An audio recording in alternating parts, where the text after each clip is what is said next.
Hi, I'm Matthew Kelly, and welcome to Profoundly Human. My guest today is Jon Gordon. You're in for an astounding conversation.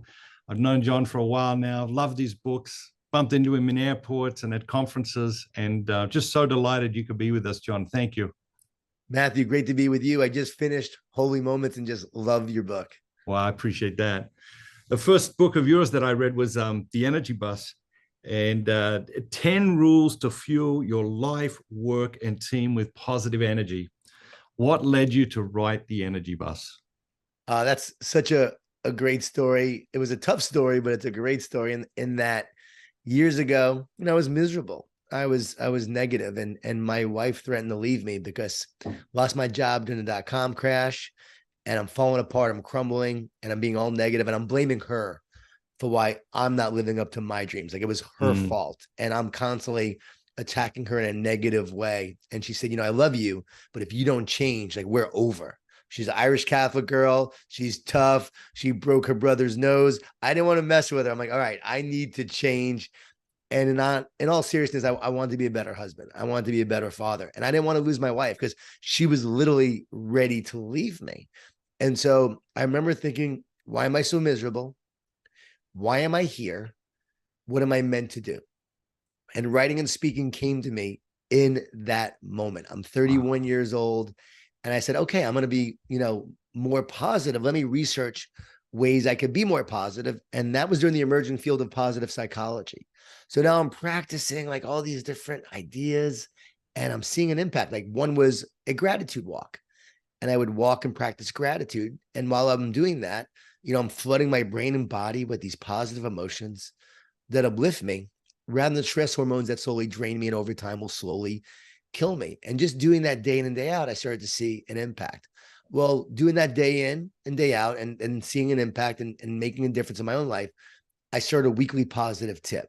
And I started sharing that out, the things I was doing. 5 subscribers, my mother, my brother, best friend from college.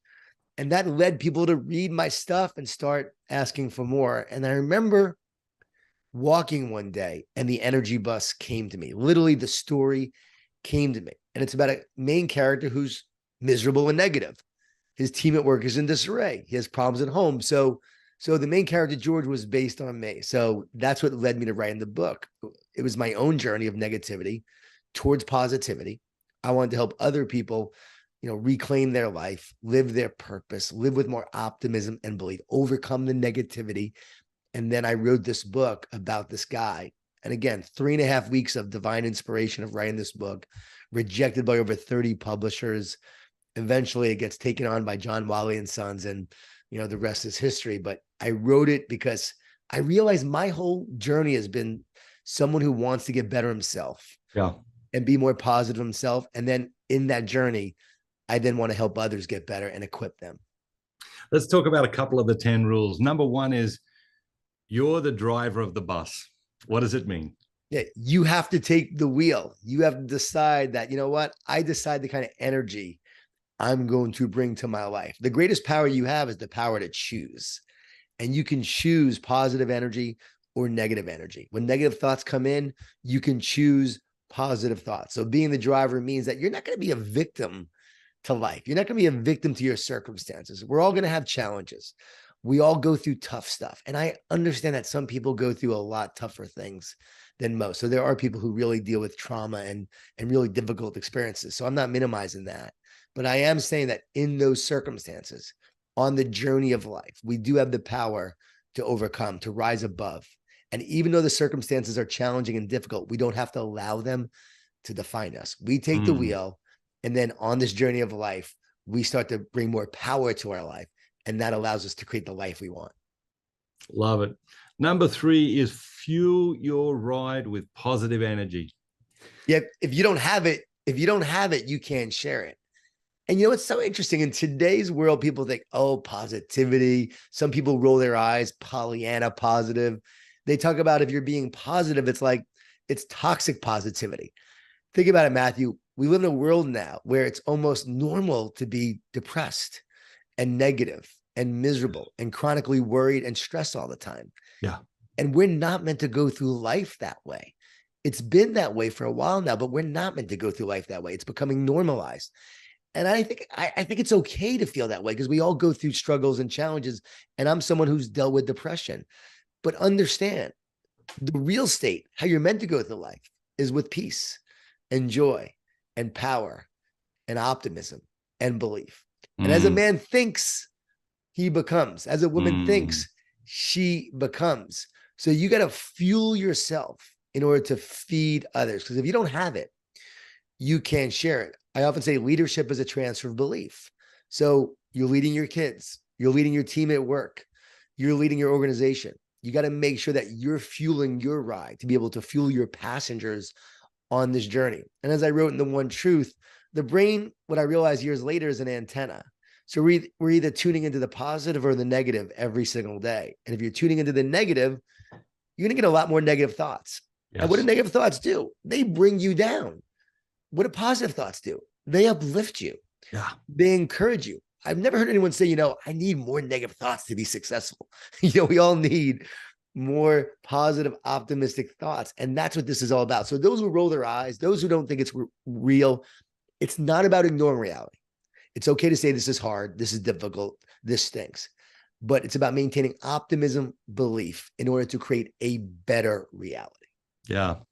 So let's talk about number 5. We're not going to talk about all 10. People can buy the book and read all 10, but let's talk about number 5. And what I've noticed with number 5 is good people struggle with number 5. Number 5 is don't waste your energy on those who don't get on your bus. Yeah. Talk a little So bit about that. as you're leading the way, not everyone is going to get on. What happens is we're driving our bus forward. We have our vision. We have our mission. We have people along the way that don't believe in our vision. They don't want to get on, or perhaps they're negative. Perhaps they think you're not going to be successful. And so often what happens is we worry about those people. We Yes. allow their being a naysayer to affect us. We allow their doubt to create more doubt in us. And the key is, no, you can't worry about those who don't get in your bus. You got to keep on moving forward. Don't waste your energy on those who are not getting on. Keep on asking more people to get on. When the energy bus came out, again, well, first it was rejected by 30 publishers, and then it comes out, bookstores wouldn't carry it. And then a lot of times there were negative reviews early on because people really didn't get the message. I couldn't worry about those who didn't get on. What I did was I kept driving. I kept sharing the message. I kept talking about it. And eventually more and more people got on it and found its audience. Same thing if you're a rock band, you're playing these little venues and people are finding you and loving your stuff and other people aren't. Eventually you gain your audience. Same thing with a product, same thing with a company. You're starting out. Not everyone's going to love your product. Not everyone's going to buy into your vision. So you have to make sure you keep asking more and more to get on. And then what happens is that optimism, the belief, the vision, asking people to get on, eventually you have a standing room only bus. But if you stay worried on those who don't get on, you don't have the energy to move forward and get more people on. And this allows you to create success when you understand this rule. That's awesome. Let's move on to training camp. What the best do better than everyone else. How did that book come about? This is probably my favorite book I've written. People say, do you really have a favorite?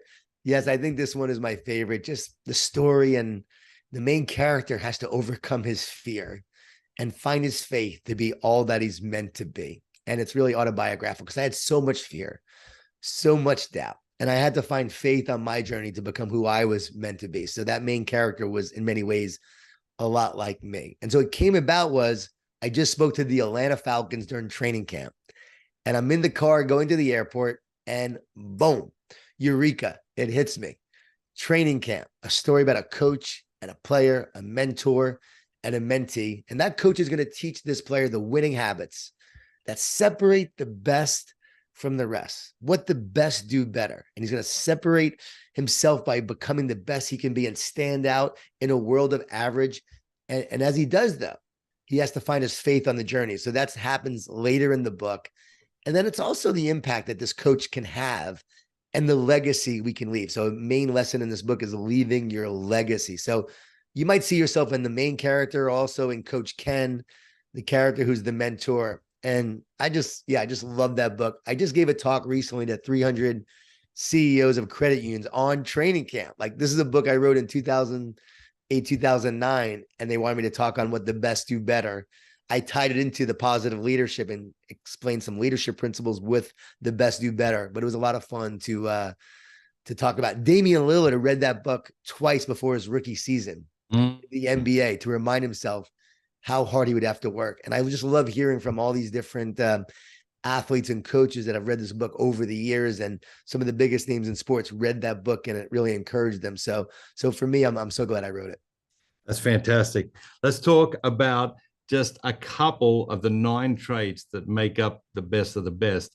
Number 1 is want it more.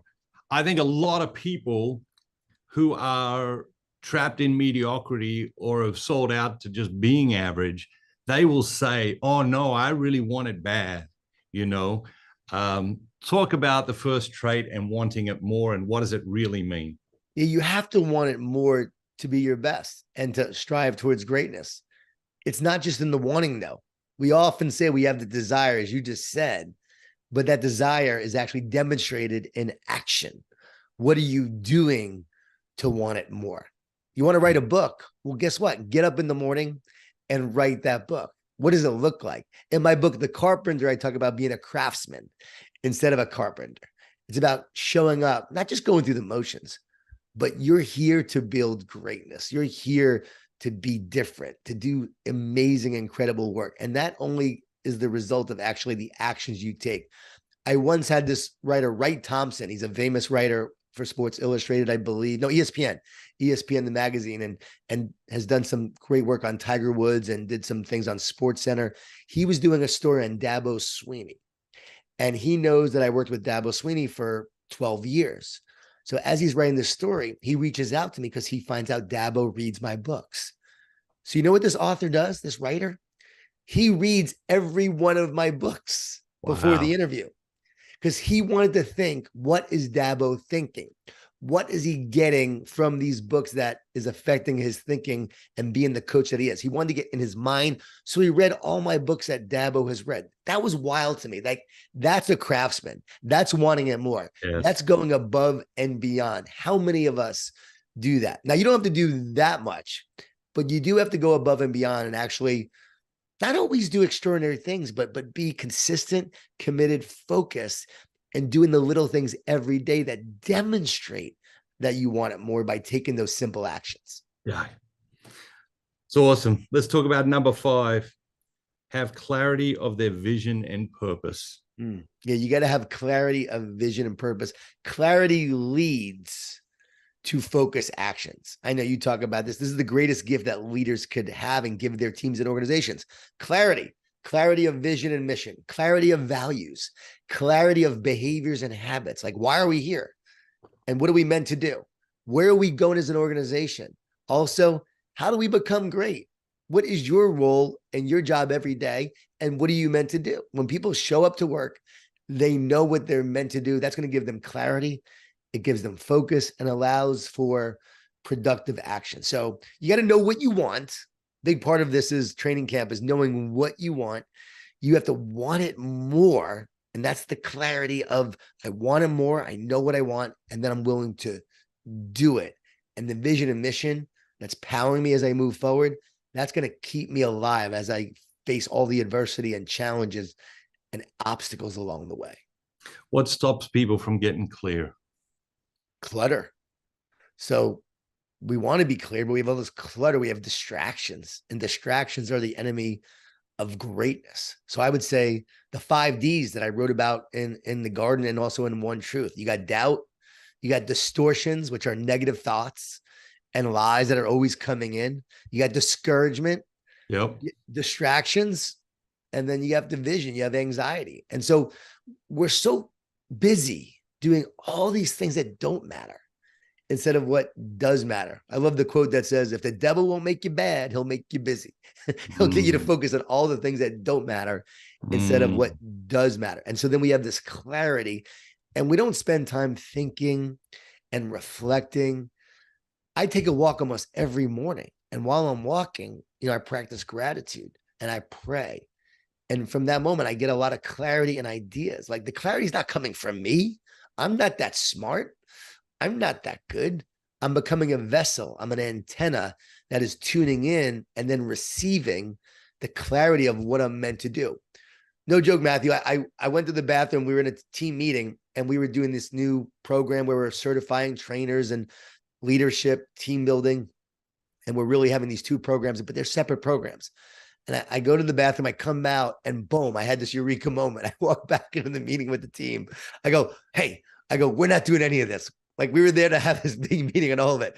We're changing. We're creating 3-in-1 mindset, leadership, and teamwork. It's going to be one certification, one main program, and 3 separate individual programs they can do. And that's what we're going forward with. I had like the vision, the clarity came in that exact moment. And I'm like, that's what we're doing. Again, it was only because I was open to it. And I don't think we take enough time to actually just to reflect and sit and be silent and to hear and to receive. Powerful. Let's talk about this. The one truth, your latest, and maybe your greatest. It's I'm hearing great things out there. What have you heard as feedback from the book that has surprised you? You know, it is my best book, no doubt about it. I knew it when I was writing it. The feedback I'm getting, people are like, this is the best book you've ever written. I think it's the most important book I've ever written. So I'm getting that kind of feedback. People are surprised of where I went with it. They're so used to me speaking about positivity and positive teams that this was a whole other level of thinking in terms of science, psychology, bringing in some ancient truths that are biblical truths. And really, I combine it all because the truth you will find everywhere. Yeah. And I believe the truth is already written in our hearts, in our minds, in our souls. So we already know the truth. But when you read it, it resonates with you because you know it. And so now you read it, you hear it, and then it's like, oh, I know that. So for me, it's more remembering, like this book should be a remembrance than something that you're learning. So I love what people are saying, like, wow, like I'm getting this, like, oh yeah, I knew, of course. Yeah, that makes sense. Yeah, that makes sense. But you might not have thought about it unless you just read this, but it makes sense. Like I say, the brain is an antenna in the book. People go, yeah, of course. Well, no one's ever said that before, really, that the brain's an antenna.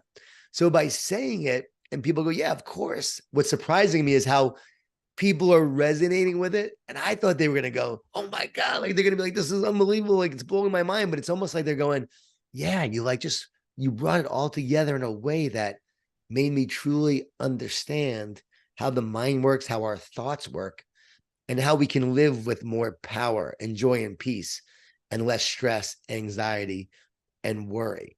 And what I love most is that, you know, I'm hearing from people that maybe normally wouldn't read a book like this, but they're reading it and they're saying how simple it is, even though it's profound, and how they're already going forward to try to do some things to change their life, like tuning into the positive. Like people are saying, okay, I'm going to now do things every day to tune into the positive instead of the negative, because I see the power of tuning into positive thoughts versus negative thoughts. You know, 2 frequencies, like everything in this world comes down to 2 frequencies. It's either a positive frequency or a negative frequency. And that's why we always say, oh, he's positive or she's positive or he's negative or that's negative, that's positive. That's why the battle is ultimately positive and negative going on in this world, because those are the 2 main frequencies. And when people understand that, everything makes so much more sense. Even the old Cherokee story of the 2 wolves, that's an ancient Cherokee story of the 2 wolves inside of us, positive and negative, and they fight all the time.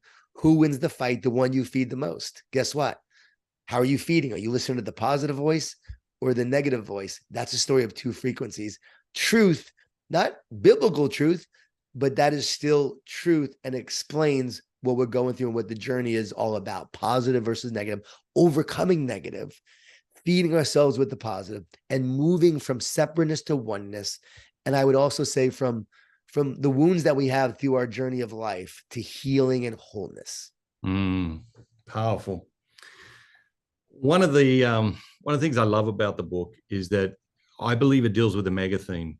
You know, I think there's a lot of people who write about sort of minor themes or periphery issues or really niche topics, but there are some mega themes really consuming our culture at the moment. You defined it in a way that's probably different to the way it's been spoken about, but this mega theme of oneness and separation. Talk to us a little bit about that. Yeah, that is like the main theme of the book. And you see separation everywhere. During the pandemic, we saw major separation, aloneness and isolation and disconnection. And then we see division now happening more than ever. How will you defeat someone? You divide them. What happens if a country is divided? They become defeated. And mentally, it's happening at the psychological level. We have all these negative thoughts coming in, creating separation. When you move from oneness to separateness, oneness is connection, separateness is disconnection. When you move from oneness to separateness, you move from positive to negative. All mental health disorders report feelings of being alone, isolated, disconnected, and separate. So if we see what's happening now in this world with all these mental health challenges, people are feeling more and more isolated and disconnected. And then you think about it and you look at the world and you see there's more fighting than ever. We have TV stations where one side says one thing, the other side says the other. We have politics that's all divisive. We have families that are being divided. What's happening? More and more separation, which leads to more and more anxiety. The root for the Greek word of anxious means to separate and divide. And so when you're anxious, you feel separate and divided. Like, Matthew, this is everything. What do negative thoughts do? They separate you, they divide you, they weaken you, and they make you feel powerless. That's a mega theme. That is separation. And then oneness is what? Health and wholeness and connection and then power. So think of a team that's united and connected. They're a powerful team. They become one. A team that is separate and divided becomes a weak team. So the main theme is, how can we become one? One people, one body, one country with a shared vision and mission and purpose, where we see each other as human beings, as souls and spirit, but not color. We don't see race. We don't see political ideology. We see oneness. And how will the enemy beat us? By dividing us and separating us. Yeah. And that's happening more and more. So the key to everything, once you understand this, oneness and separateness, everything makes sense in the world, including traffic. You're driving in traffic, and guess what? You see the other person as the cause of your traffic. They see you as the cause of their traffic. So you're now seeing each other as the cause of each other's traffic, because you see each other as separate. Once you realize you're one, it's like that LA sign in Los Angeles that said, "You are the traffic." You realize we are all one and we're all part of the same challenge, but we're all part of the same solution. So I give little nuances in terms of the married couple that starts taking walks together and they become more connected. They start healing. You heal in a loving relationship. Why? Because you and the other person, love creates connection and oneness. Whereas if your relationship is very divided and you're not one, you become more and more separate. You feel more and more alone. And then you have a lot more negative thoughts and anxiety.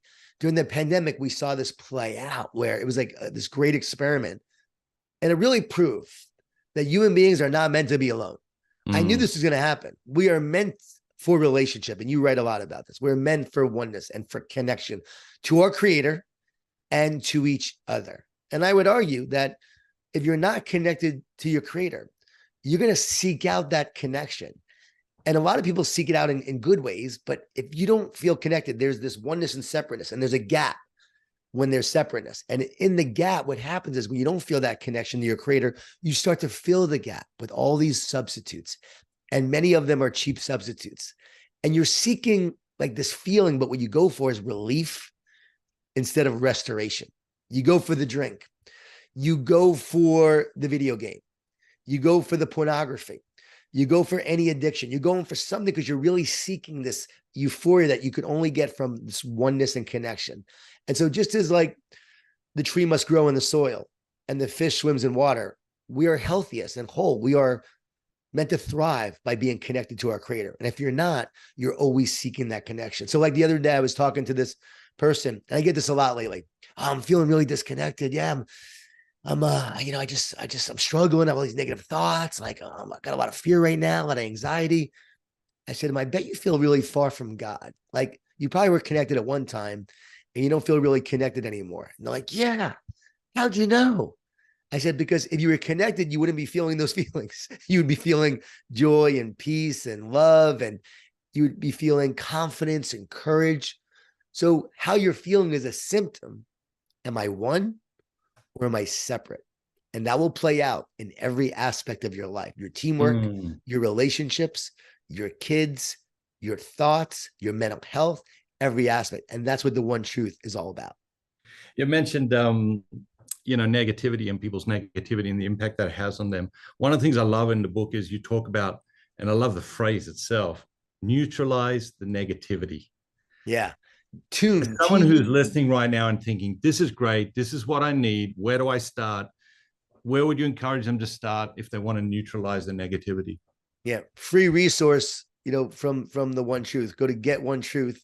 You can download the Tune acronym. It's just a 2-pager thing that you can start putting into practice today.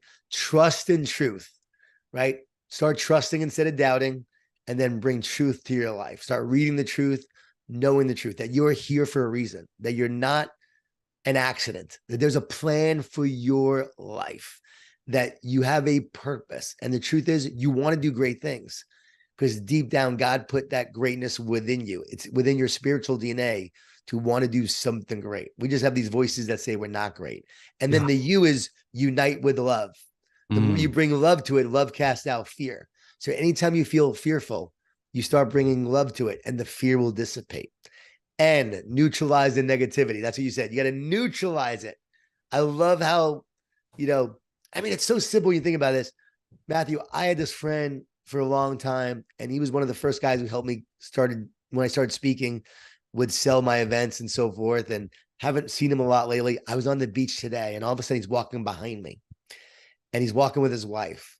And he's like, John, he's like, I'm so glad to see you, man. I am struggling right now. I got so many negative thoughts. I am just really feeling down. And he didn't read the One Truth yet.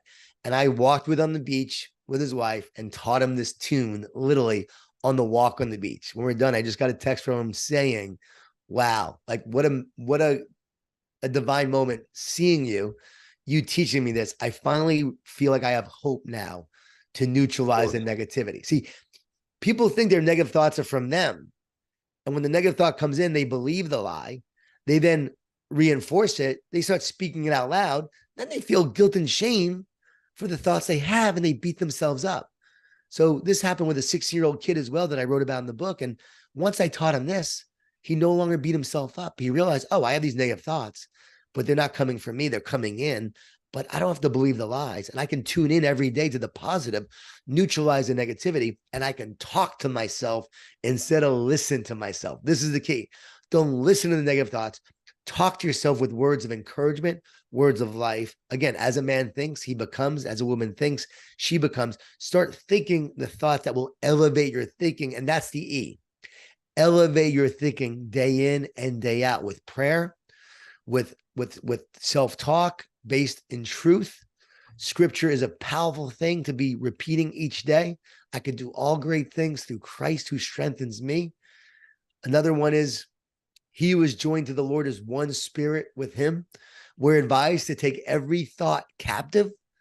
Like the prescription is there. So I write this book and then I go back and start looking at some of the New Testament. I'm like, oh, this was said, this was said, this was said. Oh, it's actually a prescription on how to neutralize the negativity and elevate our thinking. Why? So we can tune into the positive and moving to a higher state to experience more oneness instead of the separateness, because fear divides, love unites. And so tune into the positive to unite. So yeah, neutralizing the negativity is everything. And as I wrote in the energy bus, back to that circle moment, no energy vampires allowed. Those negative people will suck the life out of you. So your positivity, faith and belief must be greater than all the negativity you experience. So interestingly, next I was going to ask you about elevate your thinking, but when you think about this concept that you wrote about in the book, one of the things that struck me is that most of the content that people are consuming in society today is toxic. It's atrocious. And most of the content that they're consuming is absolutely destructive to them and undermines almost everything you're talking about. So when we talk about elevating your thinking, What is the role that content plays in that? And how do you encourage people to be more discerning about the content they're consuming? Yeah. Does this uplift you or does this bring you down? Does this raise your level of thinking and your energy, or does it bring you down? Everything has a frequency to it. This is an energetic reality we're living in. People say, oh, can you believe in God and still believe in an energetic reality? Yes, because God created this world, and the way he created it was with this energy experience, this energetic frequency that we're experiencing. It's God's makeup and design of how he designed everything. Within us is our soul and our spirit. But the brain literally has 86 billion neurons in the brain. Each neuron has a transmitter and receiver on the neurons. So the way we're designed, we have these neurons allow us to experience an energetic reality, but within us, the essence is the spirit and the soul that is living and expressing itself in this reality. And I do believe that when we die, our spirit, our soul is the eternal part of us that lives on. And this meat suit that is all energy, what does it do? It turns to dust. Think about that. You turn to dust. And so when you die, what are you investing your time in? And what are you investing within yourself? Because what lasts is the soul. So are you nourishing what is temporary or what is eternal? And Jesus talked about this. He gave us the prescription. He tells us how to do it. And he said, focus on the soul. Focus on what is eternal, not what is temporary. Store your treasures in heaven, not what is going to be attacked and destroyed by moths. And so for me, it's about love and essence and joy and purpose and your connection and love with others and your connection and love to God. And don't tune into all the things that destroy you. And a lot of those things seem harmless, but over time, they take a toll on you. So on our playlist, like if you have that playlist in your car or on your iPhone or your music selections, we get this playlist, and most of our playlists actually tune into the negative, not the positive. We got to change the playlist because it's so easy to go towards the negative. We've got to tune into that positive and change the playlist. So what are you watching? What are you reading? What are you thinking? And again, I'm not saying don't watch a scary movie. I'm not saying don't watch a movie. Like I'm not a big fanatic on like, oh, I can't watch things with curse words or all stuff like that. But if that's predominantly what you're taking in, what you take in, you become. And so if that thought process you're taking in, if that movie becomes a part of it, you're ingraining all these things into you and your mindset, all of that will be what you now think about. And if you start changing your thinking, as you know, you change your life. I do have to tell you my wife's story about elevating your thinking, because I think this will relate to a lot of people. 8 months ago, she was being really negative, and she's drinking and she's feeling down a lot and she's not working out and she's getting all negative. And this is what she says: I'm getting old. I'm tired all the time. My body is sore. It's breaking down. I'm not going to be like I was when I was younger. I should just give up. This is hopeless. She's saying that over and over again. I said, honey, like, what are you doing? Why are you thinking this way? You're tuning into the negative. I go away to a speaking engagement. I come back 2 days later. She's like a different person. She's all energetic. She's all happy. She's light and free. I'm like, okay. I was like, what's going on here? Did you find a boyfriend or something? She goes, no, I had that call with the health coach and they did my testing, blood work, DNA, genes, like this new intensive testing they do. They told her this is really rare. We don't see this often. You have the genes of an Olympic athlete, is what they told her. So now she's walking around going, I am an Olympic athlete. I am an Olympic athlete. You want to play tennis tomorrow? I will crush you because I'm an Olympic athlete. Here she is thinking completely different. Matthew, I kid you not. The pain goes away. Yeah. The soreness goes away. She stops drinking. Yeah. She starts working out. Here we are 8 months later. She looks better than she ever has. We've been together 26 years. She looks amazing. She's now tuning into thinking the positive. She's connecting to God more. She's reading scripture. She's fueling herself with those thoughts and those words. Again, your brain is an antenna. Are we nourishing the antenna with positive words of life and encouragement? Again, it's an energetic antenna, like a plant. Are we nourishing the plant, or are we actually feeding it with destructive negative energy that actually causes it to wilt? What are you feeding the antenna? And every day, right, you're causing the antenna to go to a lower frequency or higher frequency. When you nourish it with God's word, I'm convinced of this. I can't wait if science tests this in the future. I want science to be able to test people who pray every day and do a regular basis for like a year, because it's going to take it's going to take time to watch it affect. But you can say a month. Let's test it after 3 months, 6 months. Every day you tune into the positive, God's word and prayer.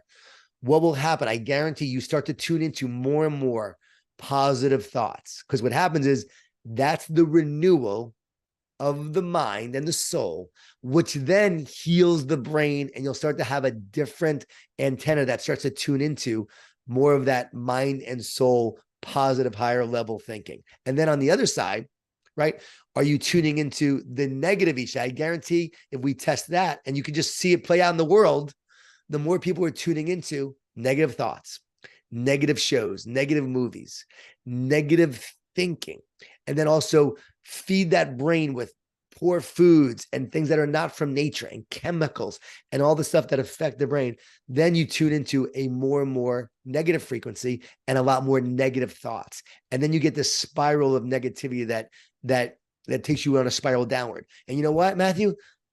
This is truth. Romans 8:5-6. A mind governed by the flesh leads to death. A mind governed by the spirit leads to life and peace. It's as simple as that. What am I tuning into every day? Positive spirit, or the things of this world that may seem appealing. It may seem fun. The drink is harmless. And then you start doing it more and more and more. Cannabis, right? I'm smoking cannabis. I talk to a lot of people. I say, I bet you feel down after a few days of doing it. I bet you start questioning your purpose. I bet you experience more negative thoughts after a few days. Yeah, of course. You damage the antenna, you start to get more negative thoughts. This is the correlation between mental health and thoughts and brain that people really haven't put together. They say, oh yeah, like we got to have good brain health to have good mental health. But why?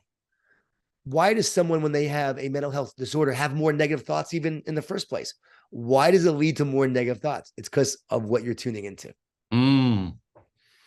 All right, let's have a lightning round. I'm going to give you some topics. Give me one thought on each of these. Someone out there who hates their job, what would you say to them? Change your attitude about your job, or as Zig Ziglar said, change your job. Excellent. Use it as a opportunity to decide, what do I truly, truly want? So is it really the job, or can you find the purpose and the meaning and the mission in the mundane of what you're doing every day?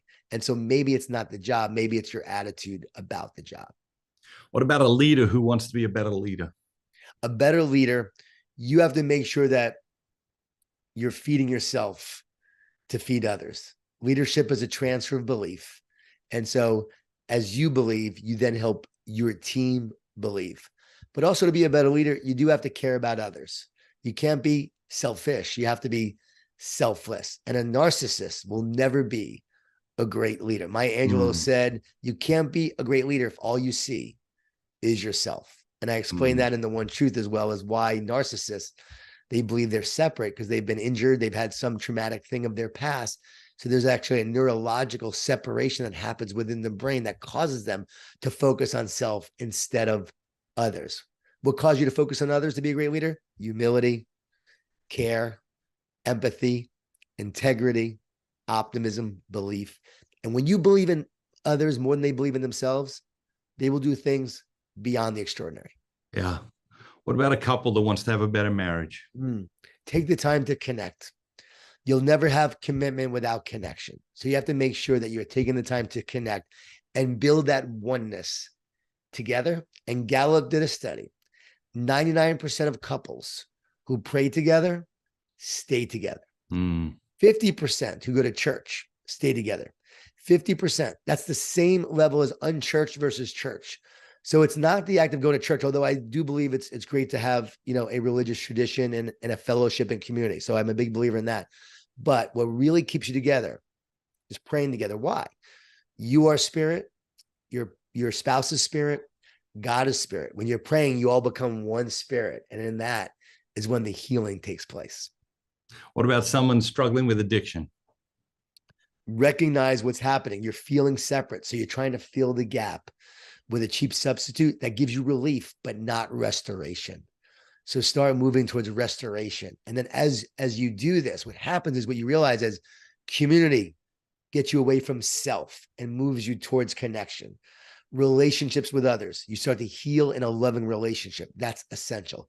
Start feeding and filling that hole with positive, uplifting things that make you feel more whole, rather than the things that seem appealing that actually create further and further separation for you. And then obviously addiction programs are very powerful, and they work because they connect you to that higher power, which is essential. But always remember, the higher power can't be a stranger, because if you heal in a loving relationship, you don't heal with a stranger. It has to be a personal relationship. And God is a God of love and forgiveness. And as you receive that love and forgiveness, that's when healing really takes place. Fantastic. My guest is Jon Gordon. Jon, amazing to be with you. Thank you so much for sharing this. So many people are going to benefit from it. I hope we can do it again soon. Matthew, I appreciate you and just love you, love your work, and just love everything that you stand for. And this was such an honor to be with you and to be able to speak life into your audience. Thank you so much.